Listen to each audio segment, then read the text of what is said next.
This is The Dark One's Tome, Part 1, produced by Rems, by Ingranus the Bard.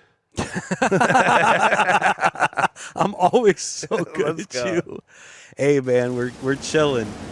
Music in the morning. He said there is no part 2. He just gave part 1 to leave him hanging. Far beyond in the forgotten tower of that accursed place, 7 tolls from 7 bells, waiting for the 8th to come.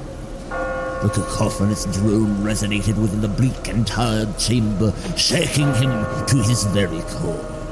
In that moment called forth from the darkness a terrible cry of agony. The 8th and final soul would be rent from its mortal vessel, and so would begin a new age. And in the darkness he did see, staring back with such disdain, 7 sets of abysmal eyes, the wretched blackness of their sins reflected upon him in the crimson pool of an holy blood growing steadily at his feet. It was then that in his heart he knew this would be his grave. Our story begins at a time long forgotten, a terrible place, so wicked, so rotten, repugnant sickness like none could compare. The stench of the body so thick in the air, a festering curse from below it had sprung, punishing sinners such our deeds they had done. The priests they would cower within the church towers, from peasants who'd scour the lands that they bear. None of the town trucked or travelers so mystic, he gazed at the sight of its ruin and grew sick. The abhorrent landscape before him inhuman, the village he once loved now alien to it. This man he remembered such kind times before, when the rivers ran clear in those bright days of yore, when the birds they would sing and the forest grew green before they knew the book and the death it would bring. He begged of the village to assist in his quest. He needed brave warriors who would stand abreast, for he intended to challenge vile evil itself, no matter the danger or the cost to himself. But they cursed and they snarled with only hate in their eyes, for the conjurer of old they did truly despise. For his kind made mistakes in their castle above, in this village and beyond he would find no love. You see, long ago there had been 8 white sages, protecting the land with their magic for ages. No one could match them nor face them and win, yet even the mightiest warriors sin. But one day came a call of a frightening show from a miserly creature been known to consult with all manner of devils and darkness.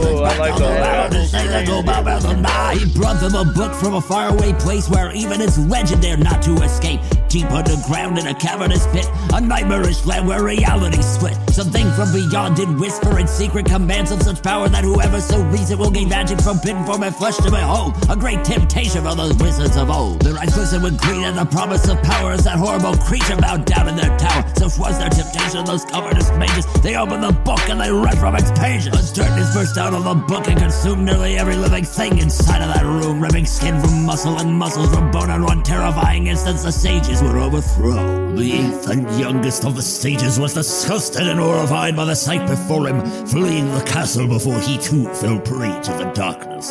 And now it was that he had returned 300 years later to enact his revenge upon the incorrigible sin that had taken all he had ever loved. So begins the end of our wayfaring sage, a tired old relic from a bygone age, returned to the tower of the castle he protected, a drain-broken man beaten down and dejected. Found himself here, the very last of the sages, the solemn survivor of those horrible pages, unfazed by the terror though his bones they did rattle. The exhausted old sage had returned to do battle. Deep down in the pit where now demons did roam, he stared into the eyes of the sages he'd known as his comrades, his friends, his family, his brothers. They were no longer there, replaced by some other. From deep in his cloak he produced a bright sword as the Dark One himself called forth his great horde. With his weapon held high and produced blinding light, the Dark One and the sage so began their last fight.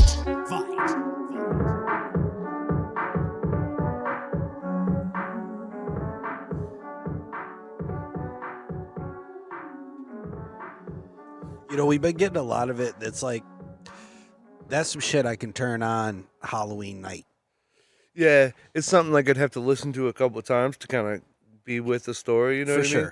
But as far as weird shit, man, if it ain't fucking weird, it's usually trash, you know. If it ain't weird, we ain't with it. I'm with it. I'm down to hear. It almost seems kind of, you know, because it's like you're doing like this wild story about this dude. It's like you could almost see like some comic book imagery to go along with it or something. You know what I mean? Yeah, you could definitely do a visual to that would just cap it off. Yeah, it and would be a lot. Getting a little backstory makes it like, oh, that's even more interesting. I love the deeper layered voice when he had that deeper sound behind it. And if I was you, I would do a part 3 and keep people looking for part 2. But oh, it just that's a good exist. idea. That's a good idea. That was The Dark One's Tome, part 1. Produced by Rems, by Ingranus the Bard. If you guys fuck with it, go spin it up.